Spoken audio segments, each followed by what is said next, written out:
Hello everyone, my name is Pavan और Dange Academy के YouTube channel पे आपका हार्दिक स्वागत है। तो आज की जो मैं छोटा सा लेक्चर लेके आया हूँ वो संवैधानिक बेस पर है, जो आने वाली एग्जाम्स में आपकी बहुत ही ज़्यादा सपोर्ट करेगा। संवैधानिक बेस पे जितने भी क्वेश्चन है उसमें से आज मैं पहला लेक्चर उसका लेके आया हूँ। तो आप देखिए इस लेक्चर को, इसमें जो क्वेश्चन है वो किस प्रकार से क्वेश्चन है और कैसे क्वेश्चन है, वन लाइन आंसर के क्वेश्चन है, ठीक है, जो आने वाली एग्जाम में बहुत इंपॉर्टेंट है। एग्जाम की बात करें तो जो भी ऑल इंडिया के एग्जाम्स है, ऑल स्टेट की जो एग्जाम्स है उसमें भी आ सकते हैं, जिसको अपन बोलते हैं सामान्य ज्ञान के क्वेश्चन। ठीक है, सामान्य ज्ञान के क्वेश्चन में सबसे पहले अपन लाए हैं संवैधानिक क्वेश्चन। ये लेक्चर आज से स्टार्ट हो रहा है, तो इसमें देखिए सबसे पहला क्वेश्चन आपके लिए लाया हूं मैं। ठीक है, ये देखिए, देखो सबसे पहला अगर अपन क्वेश्चन की बात करें तो भारत के संवैधानिक प्रधान कौन है। ठीक है, क्वेश्चन आपके पास है भारत का संवैधानिक प्रधान कौन है। तो भारत के जो संवैधानिक प्रधान होते हैं वो राष्ट्रपति जी होते हैं। कौन होते? राष्ट्रपति जी। राष्ट्रपति जी होते हैं। ठीक है, भारत के जो प्रधान संवैधानिक प्रधान होते हैं, जो भारत के संवैधानिक प्रधान होते हैं वो राष्ट्रपति जी होते हैं।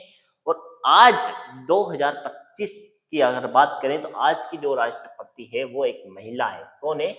महिला जी, महिला है। ठीक है, आदिवासी महिला, आदिवासी महिला की बात करें, ठीक है, आदिवासी महिला है। और उनका जो आ, वो कहाँ के, वो कहाँ के हैं?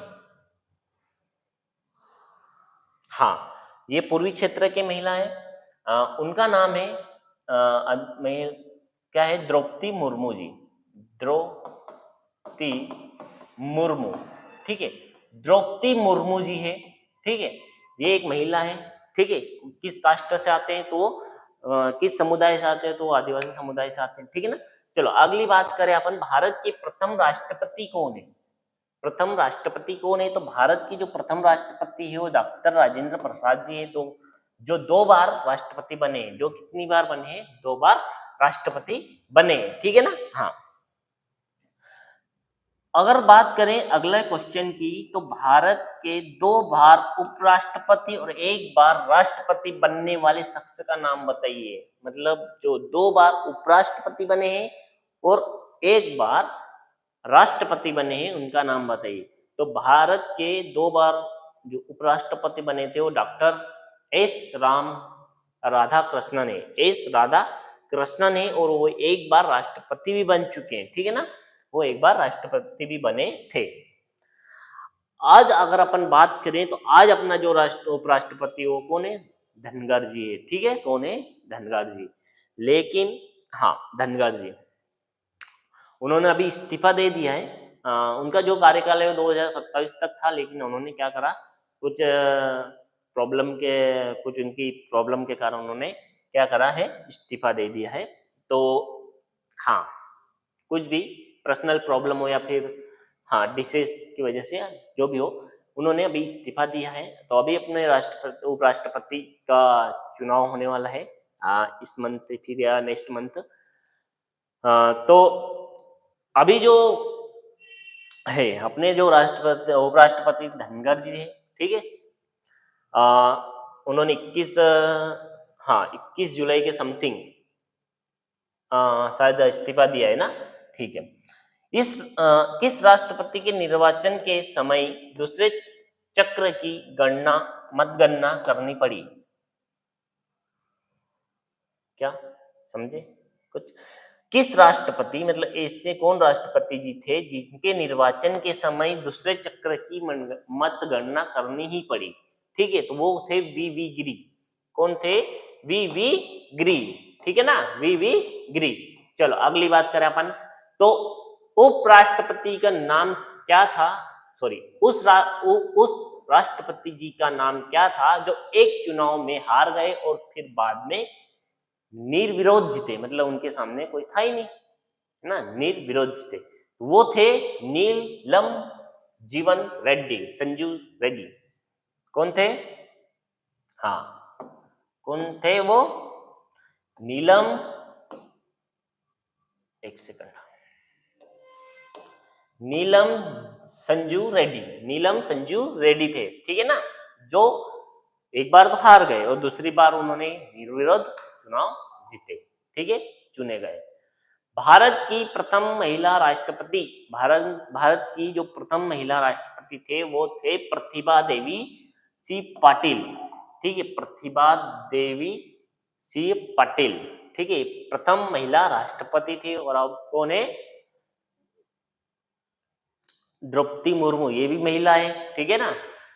भारतीय संविधान के किस अनुच्छेद में कहा गया कि राष्ट्रपति भारत का राष्ट्रीय अध्यक्ष है?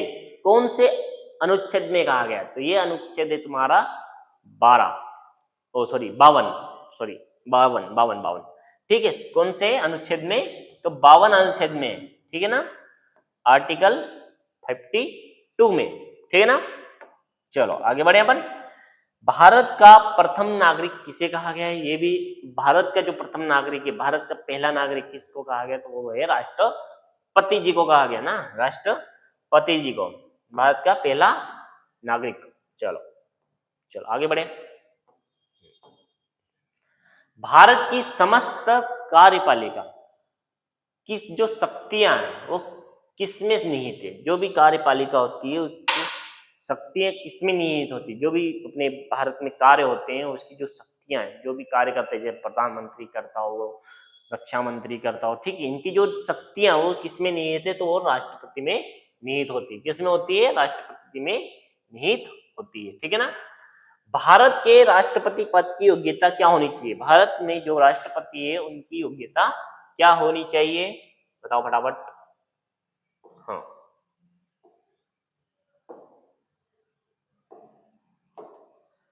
अनुच्छेद 58 के अनुसार कोई भी व्यक्ति राष्ट्रपति बन सकता है, वह भारत का नागरिक होना चाहिए। बस 35 वर्ष की आयु पूरी कर चुका हो, उसकी आयु कितनी होनी चाहिए?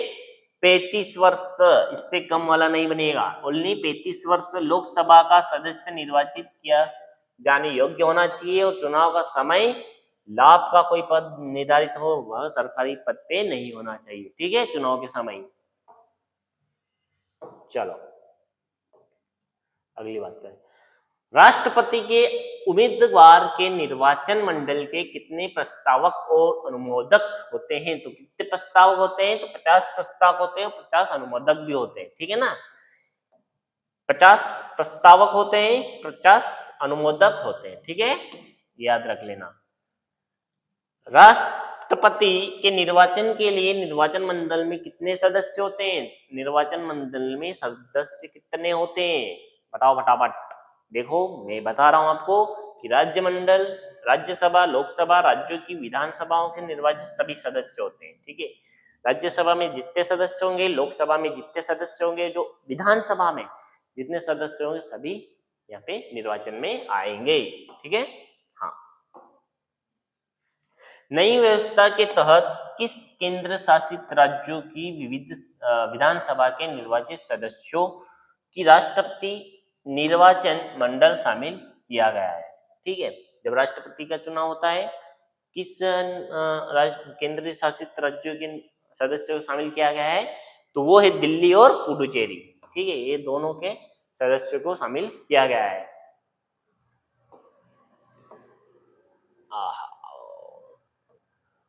कोई व्यक्ति कितनी बार राष्ट्रपति पद के लिए निर्वाचित होगा? जितनी बार वो निर्वाचित हो सके, उसकी कोई सीमाएं नहीं है कि तू एक बार हो, तुम एक बार हो सकते हो, 2 बार हो सकते हो, 3 बार, ऐसा कोई नहीं है।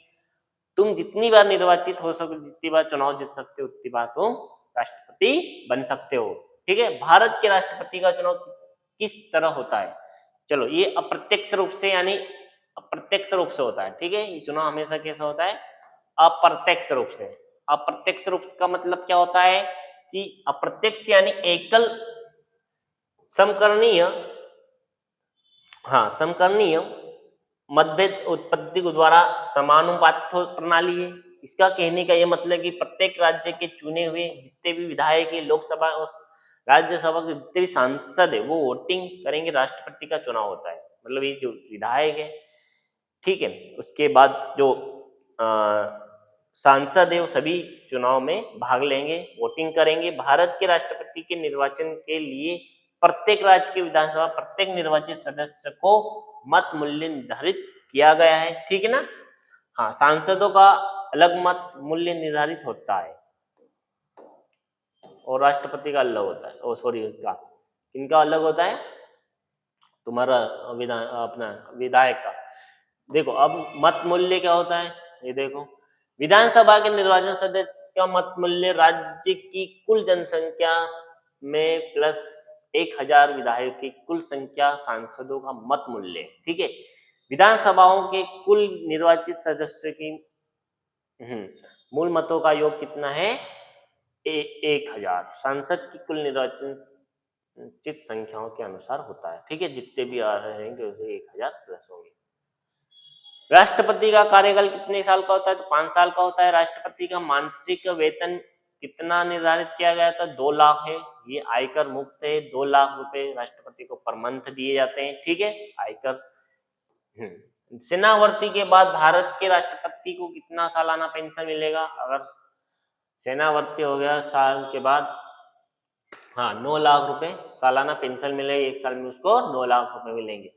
क्या राष्ट्रपति के कार्यकाल में अनेक उनके वेतन और भत्ते घटाए जा सकते? तो बिल्कुल भी वो भत्ते नहीं घटाएंगे, ठीक है ना। राष्ट्रपति अपना त्याग पत्र किसे सौंपता है? अगर राष्ट्रपति इस्तीफा देना चाहता है, ठीक है, तो वो किसको देगा? उपराष्ट्रपति जी को देंगे, ठीक है। भारत के राष्ट्रपति के पास कौन सी विधायी शक्ति होती है? तो भारत के राष्ट्रपति के पास राष्ट्रपति के हस्ताक्षर के बगैर कोई कानूनी नहीं बन सकता। जो भी अपन कानून बनाएंगे इंडिया में, भारत में, वो राष्ट्रपति की हस्ताक्षर या सिग्नेचर होने के बाद ही बनेगा, नहीं तो नहीं बनेगा, ठीक है ना। लोकसभा को भंग करने का अधिकार किसके पास है? तो और लोकसभा अगर हो रही हो उसको भंग करने का अधिकार राष्ट्रपति जी के पास होता है। संसद के शस्त्र आहूत करने और शस्त्र वाहन करने की जिम्मेदारी किसको दी गई है? तो राष्ट्रपति को दी गई है, ठीक है। जो शस्त्र होता है संसद का साल में 2 बार होता है ना, शस्त्र जो रहता है, वो राष्ट्रपति। जो लोकसभा का प्रथम संशोधित करता है और संयुक्त अधिवेशन बुलाकर अभिभाषण दे सकता है, ठीक है। ये कौन कर सकता है? राष्ट्रपति कर सकता है। सारे राष्ट्रपति के क्वेश्चन है, ठीक है, अच्छे से पढ़ लेना। प्राइम मिनिस्टर जो अपने रहते हैं, प्राइम मिनिस्टर, सॉरी, राष्ट्रपति, हाँ, राष्ट्रपति। किसी राज्य या पूरे देश में आपातकाल लागू करने का अधिकार किसके पास होता है? तो वो भी राष्ट्रपति के पास ही होता है, ठीक है ना। आपातकाल लागू होता है तो राष्ट्रपति करते हैं, ठीक है। संविधान के किस अनुच्छेद में राष्ट्रपति को आपातकाल लागू करने की शक्ति है? प्रेसिडेंट, राष्ट्रपति प्रेसिडेंट होते हैं, ठीक है ना। तो अनुच्छेद 352, अनुच्छेद 356 और अनुच्छेद 360 में वो शक्ति है उनके पास, राष्ट्रपति के पास, प्रेसिडेंट के पास, कि वो आपातकाल लगा सके, ठीक है ना। संसद के स्थगन के समय भारतीय संविधान के किस अनुच्छेद के तहत राष्ट्रपति अध्यादेश जारी कर सकता है? तो किसके, कौन सा ऐसा अनुच्छेद है? वो है 123 अनुच्छेद है, ठीक है, 123 अनुच्छेद। उसके बाद नेक्स्ट अपने के पास क्वेश्चन है, वो है मृत्युदंड की सजा को माफ करने की शक्ति राष्ट्रपति के पास संविधान के किस अनुच्छेद से मिलती है? तो अनुच्छेद 72, ठीक है, आर्टिकल 72 में ये लिखा गया है कि मृत्युदंड की सजा अगर उसके अच्छा काम करा उसने जेल में तो उसकी सजा माफ हो सकती है, तो वो अनुच्छेद 72 में मिलती है, ठीक है ना। किस विधेयक को पेश करने के लिए पहले राष्ट्रपति की अनुमति जरूरी होती? तो धन का जो विधेयक है उसको पहले अनुमति किसकी लेनी पड़ेगी? आपको राष्ट्रपति की लेनी पड़ेगी, उसके बाद ही आप उसको पेश कर सकते हैं संसद में, ठीक है ना। संविधान के किस अनुच्छेद के तहत राष्ट्रपति किसी सार्वजनिक महत्व के प्रश्न पर उच्चतम न्यायालय से परामर्श ले सकता है, लेकिन वह यह परामर्श मानने के लिए बाध्य नहीं होता है, ठीक है। यह अनुच्छेद है अपना 143 143 आर्टिकल। और लास्ट अपना जो क्वेश्चन रहेगा वो भारत के राष्ट्रपति को कितने प्रकार की वीटो शक्तियां प्रदान है? तो वो 3 प्रकार की शक्तियां प्रधान है। सबसे पहले अत्यंतिक वीटो, इसके तहत राष्ट्रपति किसी विधेयक और अपनी अनुमति सुरक्षित रख सकता है, यानी वो अनुमति नहीं दे सकता। ठीक है, ये है अपनी वीटो। ठीक है, 3 प्रकार का, ठीक है ना, ये याद रखना। तो ये था अपना आज का संविधान का संवैधानिक का छोटा सा टॉपिक। आपको कैसा लगा लाइक जरूर कर लीजिएगा, सब्सक्राइब कर लीजिएगा। आने वाले समय में इसका बहुत बड़ा टॉपिक आपका डेली टॉपिक लाऊंगा, है ना, हर 1 घंटे का टॉपिक रहेगा वो संविधान, जो आने वाली एग्जाम में आपके लिए बहुत फायदेमंद रहेगा। ठीक है ना, तो आज के लिए बस इतना ही। Best of luck.